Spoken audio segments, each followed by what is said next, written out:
My mother locked me in a soundproof closet and poisoned me into silence, then blamed what she did on mental health. I exposed her, got her convicted, and moved on. She just reached out after 5 years. Growing up, my mom had misophonia. For those who don't know, it's where you genuinely just cannot stand any loud sounds. And, in my mom's case, they made her sewers lidle. My first memory is when I was 6 years old, and my mom stuffed a dirty dish towel in my mouth because, in her defense, I was crying my eyes out after a simple fall. If I ever snored too loudly, she would play a very loud sound horn in my room until I woke up. This was to negatively reinforce my bad behavior, so that I would have an easier time not doing it, so I ought to thank her. And on my 9th birthday, she got me a gift. It was a homemade report card, with rows that were completely empty. She called it the Quiet Points system. Suddenly, everything clicked, because for the weeks leading up to this moment, she had labeled all the food in the kitchen with a sticky note that had a number on it. Bread was 2 points, while all the meat was at least 10 points or higher. You earned points through being quiet, and the times I found it hardest were the ones that earned more. For example, being quiet while I showered was only 3 points, while not snoring was given 8. She could never take points away for no reason, but I would have to spend it on food, meaning I'd always have to do something to earn it. And at the time, I was just a 9-year-old with big brown eyes filled with light and a heart that loved her mommy. So I just shrugged and wrapped my arms around her, not saying a word so as to not trigger her misophonia. Plus, I was used to being quiet anyway, so I didn't think this would change anything. The next morning when I woke up, I followed my usual routine. Slowly drew back the curtains, waited until I arrived at the school bathrooms to get changed out of my pajamas, all whilst having an overly grimaced face, all in the name of keeping the house quiet. And apparently this pleased my mom a lot, because when I got home from school, she handed me the report card she had gotten me for my birthday. In big bold lettering it said 30 points, followed by multiple smiley faces and hearts. And before I could say anything, she opened the fridge and showed me the selection I had to pick from for dinner. I could pretty much afford everything except my favorite ice cream, so I chose my favorite, steak. And we enjoyed it together like any other healthy family. Lol JK. She made the steak extremely overcooked, so I couldn't swallow it without chewing super hard. And as a misophonic person, mouth sounds are deadly to my mother. I tried to chew extremely slowly, producing as much saliva as possible to help break down the meat. After 5 minutes of painfully slow chewing one piece, I couldn't take it anymore. I discreetly spit it out into a tissue, deciding I would eat nothing that day. But she still wasn't happy. "What the F are you doing?" my mom yelled. "A cow died for you today. The least you can do is eat it all. Put it back in your mouth, now." My tiny fingers immediately unraveled the white tissue and shoved it back into my mouth. On the way in, I had my mouth open and my tongue smacked against the roof of my mouth. I immediately went completely still, hoping she wouldn't notice. But I was too late. The room was silent as she banged both her fists against the flowery tablecloth. "You disgraceful beach!" she yelled at the top of her lungs. She grabbed the report card back from me and burned it on the stove. "You think I can't make you suffer the same way you make me suffer? Think again." I was already in a lot of fear, but that's when she grabbed my hands and shoved them towards the stove. "The burning pain you feel is only 20% of how I feel when you make noise. Remember that." Luckily, she never actually put my hand in the fire, and I didn't burst into tears. Heck, it didn't even make me cry. Not because I didn't feel upset, I did. And not because I didn't want to, I absolutely did. But because I didn't want my mom to punish me for making noise while crying. So I quietly tiptoed to bed and ended up having oxygen for dinner, and breakfast, and lunch, and dinner again. You see, that one moment had made me go into the minus zone on my meal points. So I had nothing to buy my meals with. But my mom was a good person. She wasn't like other abusive parents that keep you healthy enough so as to not raise alarm bells. So after 3 days of pure starvation, I fainted in school. It was only for 20 seconds, but everyone was really worried, especially since the first thing I said when I woke up was, "I'm sorry I didn't mean to fall so loudly, please don't starve me anymore." Lol. The guidance counselor pulled me into her room and handed me a Hershey's milk chocolate bar, a banana, and a Kind bar. I chewed them so quickly I was gagging. When I was done, I looked back up at her and her eyes were filled with tears, while her face went ghost white. She didn't even ask or say anything, just told me they were calling CPS. The guidance counselor's hands shook as she reached for her phone. I watched her dial the numbers, each beep making my stomach twist tighter. She kept glancing at me between pressing buttons, like she was checking I wouldn't disappear. "Yes, this is Mrs. Henderson at Oakwood Elementary. I need to report a case of suspected child abuse and neglect." Her voice cracked on the last word. She gave them our address, my name, my mother's name. Each detail felt like another nail in a coffin I couldn't identify yet. While she talked, I sat completely still. My body had learned that stillness meant safety, that movement created sound, and sound created pain. Even with my stomach finally full, the habit remained. I counted my breath silently, making sure each inhale and exhale made no noise. Mrs. Henderson hung up and turned back to me. "Sweetie, some people are going to come talk to you. They just want to make sure you're safe." She pulled her chair closer, and the scraping sound made me flinch. "Can you tell me more about what's been happening at home?" I opened my mouth, then closed it. The words felt too loud before I even spoke them. But Mrs. Henderson waited, her face patient and kind in a way that made my chest hurt. "My mom has misophonia," I whispered, so quietly she had to lean forward. "Sounds make her want to hurt herself, so I have to be quiet. And the food? Tell me about not being able to eat." I explained the point system, how I earned quiet points for not making sounds, how each food cost points, how I'd gone negative after making a mouth sound while eating. Mrs. Henderson's face got paler with each detail. She made me put the chewed up meat back in my mouth from the tissue, I added, the memory making my stomach turn. Then she held my hands near the stove. She said the burning was only 20% of how sounds made her feel. Mrs. Henderson wrote everything down, her pen moving fast fast across the paper. How long has this been happening? The point system started on my birthday, but the being quiet. I tried to think back. Always. She put a dish towel in my mouth when I was 6 because I cried after falling, and she uses a sound horn when I snore. The door opened and Principal Morrison walked in with 2 people I didn't recognize. A woman with short gray hair and kind eyes, and a younger man with a clipboard. "This is Ms. Rodriguez from Child Protective Services," Principal Morrison said, "and Mr. James, her colleague. They're here to help." Ms. Rodriguez sat down across from me. "Hi there. I know this might be scary, but we're here to make sure you're safe. Can you tell me what happened today?" I repeated the story, each telling making it feel more real and more terrifying. They asked questions about bruises. I didn't have any visible ones. About how often I ate, depending on my points. About whether anyone else knew. No one. "We're going to need to go to your house," Ms. Rodriguez said gently, "to talk to your mom and see your living situation. But first, I think the nurse should check you over. Make sure you're physically okay." The walk to the nurse's office felt endless. Other kids were in class, their muffled voices coming through doorways. Normal kids who could laugh and talk and eat without earning it. Nurse Patricia weighed me first. 72 pounds, she said, frowning. "That's quite underweight for your age and height." She checked my blood pressure, looked in my eyes and throat, listened to my heart. Each test required me to move or breathe in ways that made sound, and I kept apologizing. "Honey, you don't need to apologize for breathing," she said, but I couldn't stop. She documented everything while Ms. Rodriguez watched. The way my ribs showed, the dark circles under my eyes, how I flinched at every sound I made. "When did you last eat before today?" Nurse Patricia asked. 3 days ago. I had steak, but I couldn't chew it quietly enough." She exchanged looks with Ms. Rodriguez. "We need to take her to the hospital for a full evaluation." "No!" The word burst out louder than I'd spoken in months. "My mom will know. She'll know I made noise that I told.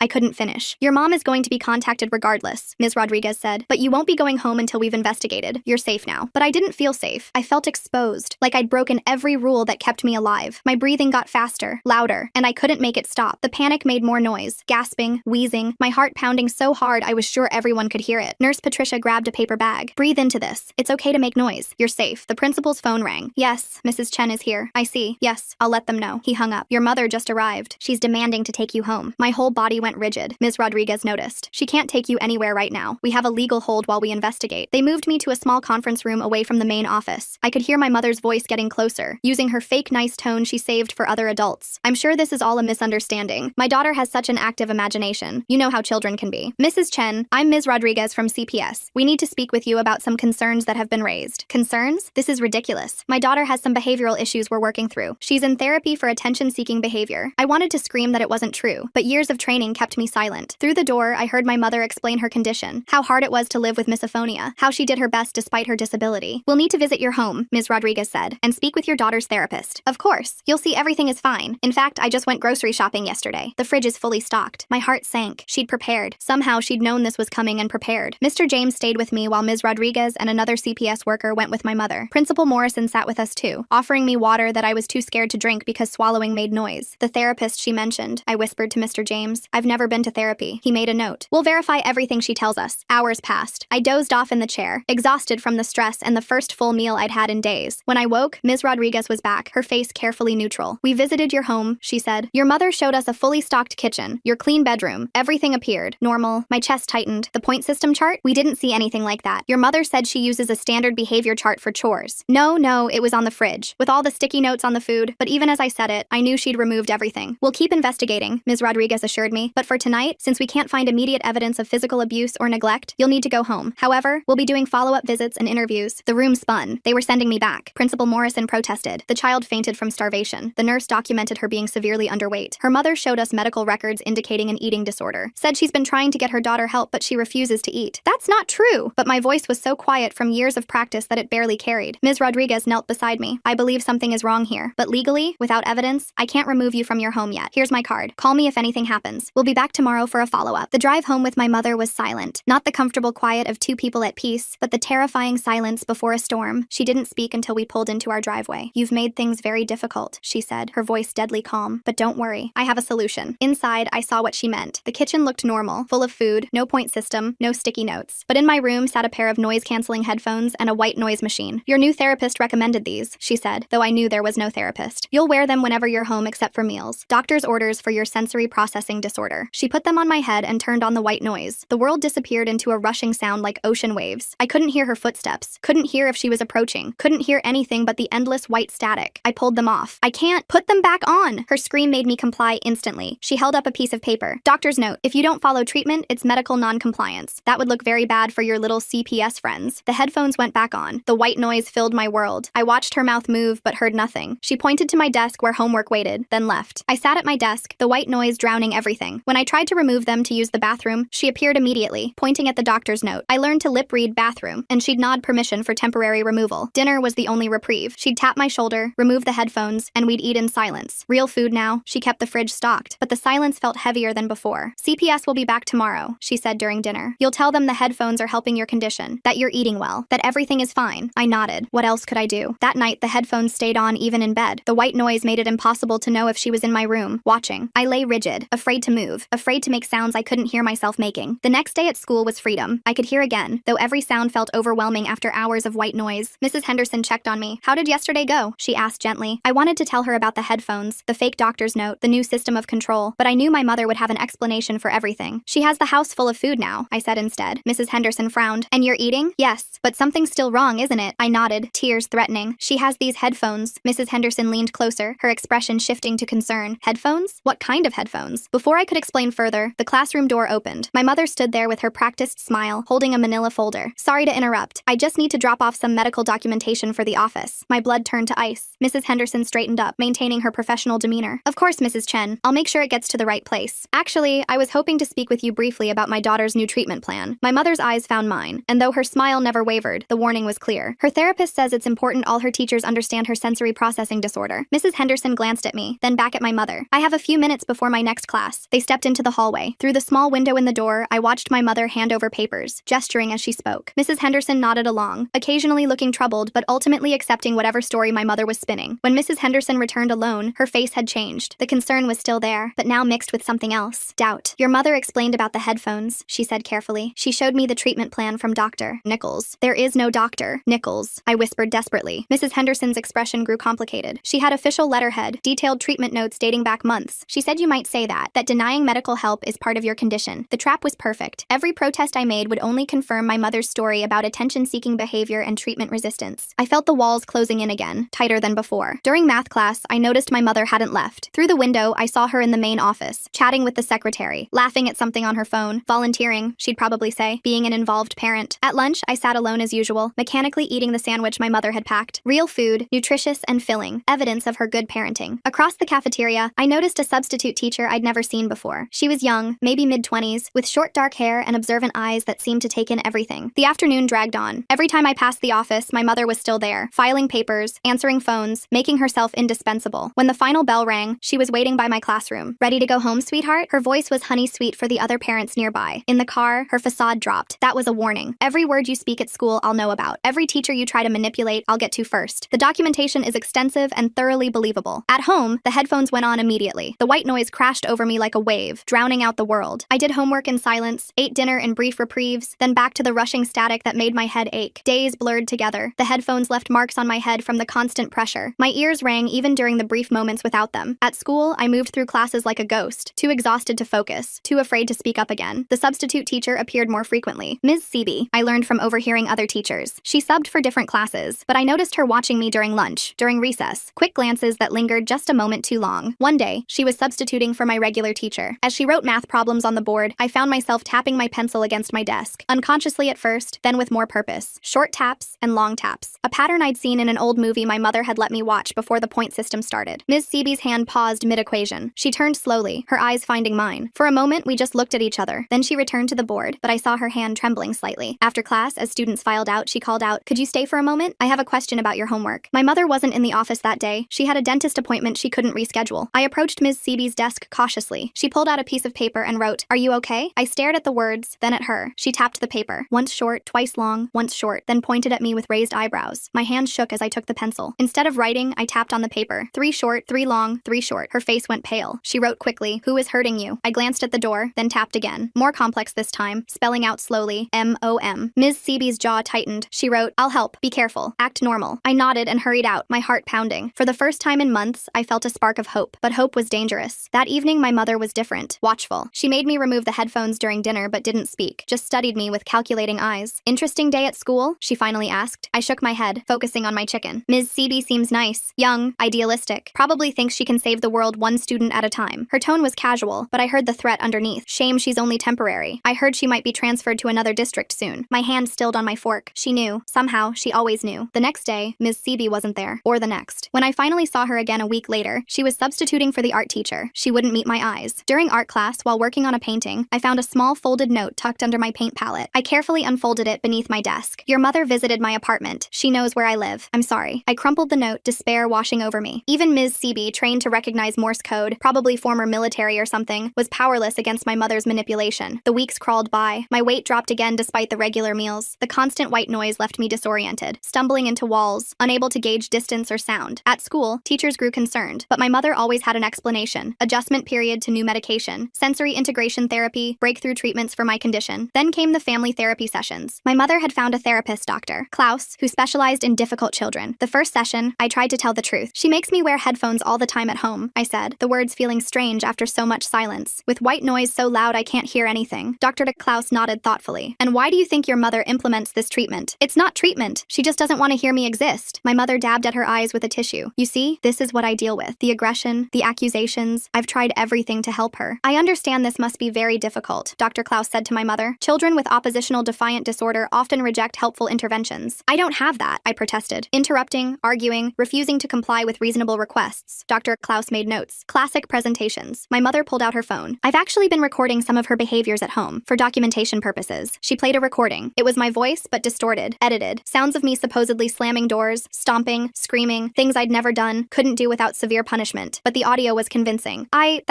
stammered. Denial is also typical, Dr. Klaus said. Mrs. Chen, I think we need to consider more intensive interventions. The sessions became weekly torture. My mother would play her edited recordings, show her fabricated documentation, cry about how hard she tried. Dr. Klaus ate it up, prescribing medications that made me foggy, recommending stricter behavioral controls, validating every twisted narrative my mother spun. I stopped protesting. What was the point? Every word I said was twisted. Every truth I told became evidence of my condition. At school, I grew more isolated. The other kids whispered about the weird girl who wore headphones at home, who had to see a special doctor, who made up stories about her mom. Even teachers kept their distance, warned by my mother about my manipulative tendencies. One day, in desperation, I started leaving tiny notes in hidden places, under desks, behind books, in bathroom stalls, simple messages, help me. My mom is lying. Please believe me. For a week, nothing happened. Then I saw my mother in the library volunteering again. She was thorough, cleaning every surface, checking every book. My heart sank as I watched her pocket something small and white. That evening, she presented a folder to Dr. Klaus during our session. I found these at school. She's been leaving them everywhere, trying to get attention. Dr. Klaus examined the notes with a grave expression. This escalation is concerning. Have you considered inpatient treatment? No. The word tore from my throat. Please, I'll stop. I'll be good. I'll be quiet. My mother's eyes glinted with satisfaction. See how she bargains? Classic manipulation. I think we should increase her medication, Dr. Klaus said, and perhaps implement a more structured behavioral plan at home. The new pills made everything worse. The world felt wrapped in cotton, my thoughts slow and sticky. Combined with the constant white noise, I existed in a bubble of sensory deprivation. Days blended together in a haze of muffled sound and foggy consciousness. My mother added cameras to my room, for my safety, she told Dr. Klaus. Now she watched everything. When I slept, when I changed, when I did homework. The headphones stayed on even in the bathroom now, except for the brief moments needed for basic hygiene. I learned she'd been documenting everything for years. During one therapy session, she produced journals dating back to when I was 4. Detailed accounts of my supposed noise-making, my deliberate attempts to trigger her misophonia, my malicious behavior. All fiction, but meticulously crafted. You can see the pattern, she told Dr. Klaus, flipping through pages of lies. The escalation over time. I've tried so hard to be patient, to understand, but she seems determined to hurt me. I wanted to scream that none of it was real, but the medication made it hard to form words. My protest came out slurred, confused, which only reinforced her narrative of a disturbed child. School became my only escape from the headphones, but even that was tainted. My mother volunteered 3 days a week now, always watching, always nearby. Teachers praised her dedication. Other parents admired her strength in dealing with such a difficult child. The substitute teacher, Ms. Seeby, still appeared occasionally. She'd learned to avoid me, but sometimes I caught her watching with haunted eyes. Whatever my mother had done to scare her, it had worked. One morning, I woke up dizzy. The room spun when I sat up, and I had to grip the bed frame to keep from falling. The medication doses had increased again, and I suspected my mother was adding extra to my food. At breakfast, I struggled to lift my spoon. My mother watched with false concern. You seem tired, sweetheart. Maybe you should stay home today. No, I managed. School meant no headphones. School meant a break from the white noise that was slowly driving me insane. If you insist, she said, but I saw her make a note in her journal. At school, I could barely stay awake. During PE, while attempting to run laps, my legs gave out. I collapsed on the track, the world tilting sideways. I woke in the nurse's office again. Nurse Patricia was taking my blood pressure. Her face creased with worry. Your blood pressure is very low, she said, and your pulse is irregular. What medications are you taking? I tried to remember the names, but my thoughts were too fuzzy. Pills, I mumbled. For my condition, she frowned. I need to see a medication list. This could be an interaction issue. My mother arrived within minutes, as if she'd been waiting for the call. She handed over a typed list to Nurse Patricia, explaining each medication, the dosages, the prescribing doctor. These doses seem very high for a child her age, Nurse Patricia said carefully. Dr. Klaus is a specialist, my mother replied smoothly. He knows what he's doing. Perhaps you'd like to call him? She produced Dr. Klaus's business card. Nurse Patricia did call, and I listened to her side of the conversation, growing more subdued as Dr. Klaus no doubt explained my severe behavioral disorders and the necessity of aggressive treatment. When she hung up, Nurse Patricia looked defeated. He says the medications are appropriate for her condition, but I'm going to document this incident thoroughly. My mother's smile was razor sharp. Of course, documentation is so important. As she drove me home, my mother was silent until we reached a red light. Then she turned to look at me. You're getting sloppy, she said quietly. Making scenes, drawing attention. That needs to stop. The medicine makes me sick, I whispered. The medicine keeps you manageable, she corrected. Would you prefer the alternative? I didn't ask what the alternative was. I already knew. The soundproof closet she'd built in the basement, discovered during one of my foggy explorations while she was at the store. A small, dark space with padding on the walls, a lock on the outside. That night, she showed me a new journal entry she was writing. Daughter exhibited substance-seeking behavior today. Attempted to convince school nurse to change her medications. When confronted, became agitated and accusatory, concerning escalation in manipulative behaviors. Everything was backwards. Every cry for help became evidence against me. Every symptom of her abuse became proof of my illness. The next morning, I could barely get out of bed. My mother had to practically carry me to the car. At school, I slumped at my desk, the world swimming in and out of focus. Mrs. Henderson noticed immediately. She knelt beside my desk during independent reading time. Are you feeling all right? I wanted to tell her everything. The medications, the edited recordings, the soundproof closet waiting in the basement. But the words wouldn't come. My tongue felt too heavy, my thoughts too scattered. Medicine, I managed to whisper. She glanced toward the door where my mother was undoubtedly lurking somewhere in the building. I'm going to talk to the principal, she said quietly. This isn't right. But by lunch, I saw Mrs. Henderson in the principal's office with my mother. Through the window, I watched my mother pull out her phone, show something on the screen. Mrs. Henderson's face went pale. She nodded slowly, then left the office without looking back. My mother caught my eye through the window and smiled. That afternoon, Mrs. Henderson avoided me. When I tried to approach her desk after class, she busied herself with papers. You should get to your next class, she said without looking up. Another ally lost. Another adult who'd tried to help, silenced by whatever my mother had shown her. I wondered what it was this time. Edited videos of me being violent, fabricated threats I'd supposedly made. The possibilities were endless when you controlled the narrative. The days blurred worse after that. My mother increased the medications again, claiming I was showing increased agitation at school. The white noise from the headphones mixed with the fog in my brain until I wasn't sure what was real anymore. Sometimes I thought I heard her voice through the static, whispering things I couldn't quite make out. Sometimes I woke up in different clothes than I'd gone to bed in, with no memory of changing. The cameras in my room recorded everything, but I never saw the footage, just knew it existed. Another weapon in her arsenal. During a particularly bad week, when I could barely walk straight, the fire alarm went off at school. The sudden loud noise sent panic through my medication-dulled system. I tried to stand, to follow the evacuation procedure, but my legs wouldn't cooperate. I made it 3 steps before crashing to the floor. This time, I didn't get up. I woke in the hospital. The beeping of machines and the absence of white noise was so jarring I started crying. A doctor I didn't recognize was examining me, her face serious. Can you tell me what medications you're taking? She asked gently. I tried to remember, but my mother appeared in the doorway before I could speak. Oh, thank goodness, she cried, rushing to my bedside. I was so worried. She hasn't been taking her medications properly, hiding them, spitting them out. Dr. Klaus warned this might happen. The doctor frowned. The blood tests show extremely high levels of sedatives in her system, far above therapeutic doses. She must have taken extra, my mother said quickly. She's been hoarding them. I found a stash in her room just yesterday. I was about to call Dr. Klaus about it. I need to speak with the patient alone, the doctor said firmly. My mother's grip on my hand tightened painfully. Of course, but you should know she's been diagnosed with severe oppositional defiant disorder and a tendency toward manipulation. Dr. Klaus can provide full documentation. After she left, the doctor pulled her chair closer. I'm Dr. Sarah. I want to help you. Can you tell me what's really happening? I wanted to trust her. Her eyes seemed kind, her concern genuine, but I'd trusted before, and it always ended the same way. My mom gives me the medicine, I whispered, more than the bottles say. Dr. Sarah made notes. Has anyone else noticed this? Everyone notices. No one does anything. The words came out bitter, hopeless. She has documentation for everything. Recordings, videos, journals going back years. What kind of recordings? I tried to explain the edited audio, the fabricated evidence, but I could see the doubt creeping into her eyes. It sounded crazy, even to me. A mother meticulously crafting years of false documentation to abuse her child while appearing to be the perfect parent? Who would believe that? Dr. Sarah ordered more tests, spoke to Dr. Klaus on the phone, reviewed my mother's documentation. With each conversation, her initial concern faded into professional distance. By the time I was discharged 2 days later, the narrative was set. I'd been hoarding medication and took too much in a cry for attention. My mother was praised for her vigilance in finding my stash and seeking help. The ride home was silent except for the white noise pumping through my headphones. My mother had brought them to the hospital, explaining to the staff that they helped with my sensory issues. At home, she led me straight to the basement. The soundproof closet was smaller than I'd remembered, maybe 4 feet by 4 feet, with thick padding on every surface. No light switch inside, just darkness once the door closed. Dr. Klaus agrees you need more intensive intervention, she said calmly. This is a safe space for you to work through your behaviors without hurting yourself or others. Please, I begged, but she was already guiding me inside. 2 hours to start, she said. We'll work up from there. The padding blocks all sound, so you can make all the noise you want. Therapeutic, really. The door closed. The lock clicked. Darkness swallowed me whole. In the absolute silence and darkness, time lost meaning. Was it minutes or hours? My medication-foggy brain couldn't track it. I tried counting seconds, but kept losing track. Starting over, losing track again. When the door finally opened, the light was blinding. My mother helped me out, her touch gentle, her voice concerned. How do you feel? Did it help? I couldn't speak. My throat was raw from screaming I couldn't even hear. She marked something in her journal. We'll try again tomorrow. Dr. Klaus says consistency is key. The pattern established itself quickly. School, where I struggled to stay conscious through classes. Home, where the headphones went on immediately. Dinner, medication hidden in my food. Then the closet for therapeutic isolation. I tried leaving notes at school again, but my handwriting had deteriorated from the medication. The words came out shaky, illegible. When a teacher found one, they brought it straight to my mother during her volunteer shift. See what I mean? She told them sadly. The writing exercises Dr. Klaus recommended aren't helping. If anything, she's regressing. Ms. Seeby appeared less and less. When I did see her, she looked hollow, frightened. Whatever my mother had done to her went beyond simple threats. I wanted to ask, but we were never alone, and I could barely form coherent sentences anyway. One day, during a brief moment of clarity between medications, I realized my mother had been preparing for this my whole life. Every documented incident, every piece of evidence, every professional she'd fooled. It was all intentional. She'd built an impenetrable fortress of lies with me trapped inside. The school held a meeting about my deteriorating condition. I sat there, swaying slightly from the medication, while adults discussed my fate. My mother presented her evidence, the journals, the recordings, the notes I'd left, the medication hoarding, the hospital incident. We're considering residential treatment, she told them, tears in her eyes. Dr. Klaus knows an excellent facility that specializes in cases like hers. Principal Morrison looked troubled. This seems like quite an escalation. Perhaps we should get a second opinion? My mother's face hardened for just a moment before the tears returned. Of course, if you think that's best. Though I worry about the delay. She's getting worse every day. Mrs. Henderson spoke up quietly. I've noticed she seems heavily medicated. Perhaps that's contributing to— Are you a medical professional? My mother interrupted. Because Dr. Klaus is. As was Dr. Sarah at the hospital. As is her pediatrician who signs off on all her prescriptions. I'm doing everything I can to help my daughter. And frankly, these accusations are hurtful. The meeting ended with apologies to my mother and promises of support. Another victory for her. Another defeat for me. That night, the closet time extended to 4 hours. In the darkness, I felt my sanity slipping away. The combination of sensory deprivation, medication, and isolation was breaking me down exactly as she'd planned. When I emerged, I could barely stand. She had to help me up the stairs, her grip firm, but not gentle anymore. You're almost there, she whispered, almost ready for the next phase. I didn't ask what the next phase was. In my medication-addled mind, I already knew. She was going to make me disappear, just like the child she'd had before me, the one who'd moved away to live with relatives, the one no one could contact. The thought should have terrified me. Instead, I felt only exhausted acceptance. She'd won. She'd always been going to win. But then, during library time at school, something unexpected happened. I was slumped at a table, pretending to read while fighting to keep my eyes open, when someone sat down across from me. It was Ms. Seeby. She looked different, thinner, with dark circles under her eyes that matched mine. She didn't speak, just slid a book across the table. Inside the cover was a single line written in pencil. She did this to another child. I found proof. My heart, sluggish from medication, tried to race. I looked up at her, hope and fear warring in my chest. She glanced around, then wrote more. The guidance counselor is building a case. Real evidence. Hold on. Before I could respond, she was gone, leaving the book behind. I tucked it into my backpack, the first spark of hope I'd felt in months. That evening, my mother seemed agitated. She kept checking her phone, pacing the kitchen while I ate dinner in silence. There's been some staff turnover at your school, she said finally. Nothing for you to worry about. But I could see the calculation in her eyes, the wheels turning as she adjusted her plans. Something had shifted, and she knew it. The medications that night tasted different, stronger. I fought to stay conscious, knowing that falling asleep might mean never waking up, or waking up somewhere far from here, where no one would ever find me. As darkness crept in despite my efforts, I heard her on the phone with Dr. Klaus. Yes, I think it's time. The residential facility you mentioned, how soon could they take her? The last thing I remembered was her standing in my doorway, silhouetted against the hall light. Soon, sweetheart, she said softly. Very soon, this will all be over. I woke to my mother shaking me roughly. The room was still dark, but I could make out her silhouette against the hallway light. My head felt like it was stuffed with wet cotton from whatever she'd put in my dinner. Get up, we're leaving. Her voice was clipped, urgent. I tried to sit up, but my limbs felt disconnected from my body. She yanked me upright, shoving clothes into my arms. The headphones were already on my head, the white noise drowning out whatever else she was saying. She dragged me to the car, practically throwing me into the back seat. Through the medication haze, I noticed suitcases in the trunk. We were really leaving. The residential facility Dr. Klaus mentioned, or somewhere worse. The car started moving. I pressed my face against the cold window, watching our house disappear. My mother kept checking the rearview mirror, her knuckles white on the steering wheel. At a red light, she turned to look at me. Her lips moved, but I couldn't hear through the white noise. She reached back and ripped the headphones off. Listen carefully. When we get there, you say nothing. You're sick. You need help. That's all anyone needs to know. Where are we going? My voice came out slurred. Somewhere they understand difficult children. She shoved the headphones back on. The drive felt endless. I dozed fitfully, waking each time we stopped. Gas stations, rest stops, all blurring together. My mother never let me out of the car, just handed me water and crackers that tasted like chalk. Dawn was breaking when we finally stopped. Through bleary eyes, I saw a large huge building surrounded by high walls. It looked more like a prison than a treatment center. My mother pulled me from the car, her grip bruising on my arm. At the entrance, a woman in scrubs was waiting. "Mrs. Chen, we've been expecting you." Dr. Klaus called ahead. They spoke over my head while I swayed on unsteady feet. Papers were signed. Money changed hands. The woman in scrubs took my other arm. "We'll take good care of her," she assured my mother. My mother knelt in front of me, her face a mask of false concern. "Be good. Do what they tell you. This is for your own good." Then she was walking away, getting in the car, driving off without looking back. The woman in scrubs led me inside. The doors locked behind us with a heavy click. She removed my headphones, and the sudden absence of white noise made me dizzy. "Welcome to Peaceful Meadows. I'm Nurse Ratched. Let's get you settled." She led me through sterile hallways that smelled like disinfectant and despair. Other children passed us, all with the same vacant expressions, the same shuffling walk. This wasn't a treatment center. It was a warehouse for unwanted kids. My room was small, white, empty, except for a bed bolted to the floor. No windows. A camera in the corner, its red light blinking steadily. "Medication time is at 8, noon, 4, and 8, Nurse Ratched said. "Meals in the cafeteria, no talking during quiet hours. Break the rules and you'll spend time in the reflection room." She left, locking the door behind her. I collapsed on the thin mattress, finally allowing myself to process what had happened. My mother had won. She'd successfully disappeared me just like the other child Ms. Seeby mentioned. But Ms. Seeby had found proof. Mrs. Henderson was building a case. They knew something was wrong. They had to be looking for me. Days passed in a medicated blur. The pills here were different, but just as numbing. I shuffled to meals, sat through group therapy, where we weren't allowed to actually speak, stared at white walls during reflection time. I tried to keep track of time, but the days blended together. No windows, no clocks, no way to know if it had been a week or a month. The other kids didn't talk about how long they'd been here. Some looked like they'd forgotten there was an outside world at all. Then one day during lunch, something changed. Nurse Ratched was called away urgently. The other staff members huddled by the door, whispering frantically. Through the cafeteria windows, I saw police cars in the parking lot. My heart began to race. They'd found me. Someone had finally believed the truth and come looking. But the police cars left without entering the building. The staff returned to their posts, watching us more carefully than before. Whatever had happened, it wasn't about me. That night, unable to sleep, I heard voices in the hallway. Nurse Ratched and someone else, arguing in hushed tones. They're asking questions about the Chen girl. Someone filed a missing person report. Her mother has all the paperwork. Legal commitment, signed by a licensed psychiatrist. Still, if they come back with a warrant, they won't. Dr. Klaus assured us everything is in order. My spark of hope flickered and died. Even here, my mother's web of lies protected her. More days passed. The medications made it hard to think, hard to plan. I stopped trying to count the days, stopped hoping someone would come. This was my life now. Then during morning medications, I noticed something different. The nurse handing out pills wasn't one I recognized. She was younger, with kind eyes that actually looked at us instead of through us. When she reached me, she paused. Her hand shook slightly as she held out the paper cup of pills. As I took it, I felt something else pressed into my palm, a folded piece of paper. I quickly palmed it, pretending to swallow the pills while tucking the paper into my sleeve. The new nurse moved on without comment. Back in my room, I unfolded the paper with trembling hands. The writing was familiar. Ms. Seeby's careful script. "We know where you are. Hold on. Soon." I ate the paper, not trusting anywhere to hide it. For the first time in weeks, I felt something other than numb acceptance. They hadn't given up. They were still fighting for me. The next few days, I watched everything more carefully. The new nurse appeared regularly, always during medication times. She never spoke to me directly, never gave any sign she was anything other than a new employee. But I noticed things. How she actually checked that other kids swallowed their pills, but never checked mine. How she sometimes stood where she could block the camera's view of me. How her shifts seemed to coincide with when the regular staff was thinnest. 3 days after the note, chaos erupted. I woke to sirens, lots of them. Through my door, I could hear running footsteps, shouting voices. Someone was pounding on the main entrance, demanding to be let in. My door flew open. The new nurse stood there, breathing hard. "We have to go, now." She grabbed my hand and pulled me into the hallway. It was pandemonium. Staff members were running in all directions. Some were shoving papers into shredders. Others were trying to corral confused kids back into their rooms. The nurse led me through a side door I'd never seen opened. We emerged into a loading dock where an unmarked van was waiting. Mrs. Henderson was behind the wheel, her face grim but determined. "Get in," she urged. As we pulled away, I saw police officers streaming into the building. Some were leading staff members out in handcuffs. Others were helping dazed children into ambulances. "Ms. Seeby found records," Mrs. Henderson explained as she drove. "Your mother had done this before. A child named Marcus, 5 years ago. He supposedly went to live with relatives, but Ms. Seeby tracked him down. He'd been in that place for 3 years before aging out of the system." My hands wouldn't stop shaking. "My mom? Arrested this morning. The police found the soundproof closet, the doctored recordings, everything. Dr. Klaus, too. Turns out he'd been taking bribes to commit children whose parents wanted them gone. The drive back felt surreal. Real sunlight, real air, freedom I'd thought I'd never have again. At the hospital, doctors ran tests, documenting the over-medication, the malnutrition, the psychological trauma. Ms. Rodriguez was there, tears in her eyes as she apologized for not seeing through my mother's lies sooner. "The system failed you," she said, "but we're going to make it right." Ms. Seeby came by, looking exhausted but relieved. She explained how she'd started investigating after my mother threatened her, how she'd found a pattern of complaints that were always dismissed, children who disappeared into the system. "Your Morse code saved your life," she told me. It made me dig deeper. The next weeks were a blur of police interviews, court hearings, medical appointments. My mother was charged with child endangerment, false imprisonment, and conspiracy. Dr. Klaus faced even more charges. charges. Apparently, I wasn't his only victim. During the trial, the full extent of my mother's planning came out. The years of fabricated documentation, the careful manipulation of every adult who tried to help, the calculated destruction of my credibility. Even the prosecutors seemed stunned by the thoroughness of her deception. She was convicted on all charges, 25 years in prison. Dr. Klaus got 30. The facility was shut down, its operators arrested, the children relocated to real treatment centers or foster homes. I was placed with my aunt, my mother's sister, who'd been searching for me since I disappeared. She was nothing like my mother. Warm, loud, encouraging me to make noise, to take up space, to exist without fear. The recovery wasn't easy. Years of conditioning don't disappear overnight. I still flinched at sudden sounds, still caught myself walking too quietly, still sometimes reached for headphones that weren't there. But slowly, with therapy, real therapy, and patience, I began to heal. I learned to speak above a whisper. I joined the school choir, surrounded myself with music and laughter and all the sounds my mother had forbidden. Mrs. Henderson visited regularly, bringing cookies and homework and normalcy. Ms. Seeby helped me with Morse code, turning my trauma into a skill I could be proud of. Even Ms. Rodriguez checked in, determined to prevent other children from falling through the cracks. The day I testified at my mother's sentencing, I spoke clearly and loudly. I told the court about the point system, the starvation, the soundproof closet. I looked her in the eye as I described years of torture disguised as parenting. She tried to speak, to spin one more lie, but the judge cut her off. I've heard enough. The evidence is overwhelming. The defendant will serve the maximum sentence. As they led her away, she turned to look at me one last time. I didn't flinch, didn't go silent. I stood tall and watched her disappear into the system she'd tried to trap me in. That night, my aunt made my favorite dinner, steak, cooked medium rare, tender enough to chew without effort. We ate together, talking and laughing, filling the house with all the sounds of a real family. I started 10th grade at a new school where nobody knew my story, made friends who didn't understand why I got so happy about simple things like humming in the hallway or tapping my pencil during tests. The nightmares faded, the flinching stopped. I learned to trust adults again, to ask for help without fear of punishment, to exist loudly and proudly in a world that no longer demanded my silence. On the anniversary of my rescue, I got a letter from Marcus, the boy who'd come before me. He thanked me for being brave enough to signal for help, for breaking the cycle. He was in college now, studying social work, determined to help kids like us. I wrote back, telling him about my new life, how I'd joined drama club, debate team, anything that required me to use my voice, how I was thinking about becoming a teacher myself, someone who would notice when children went too quiet. My aunt framed the court documents declaring my mother's loss of parental rights, not out of spite, but as proof that justice was possible, that truth could overcome even the most elaborate lies. I kept the Morse code book Ms. Seeby had given me, but now I used it for fun, teaching friends secret codes, tapping out jokes during boring assemblies. What had once been a desperate cry for help became just another way to communicate. The investigation revealed my mother had never actually had misophonia. It was all an elaborate excuse for control, a way to justify the torture. The real condition was hers, a pathological need to dominate, to silence, to erase. But she'd failed. I was still here, still breathing, still speaking, still making all the noise I wanted. On my 18th birthday, I stood in my aunt's kitchen, surrounded by friends and chosen family. As they sang happy birthday, loudly, joyfully, beautifully off-key, I closed my eyes and let the sound wash over me. I was free.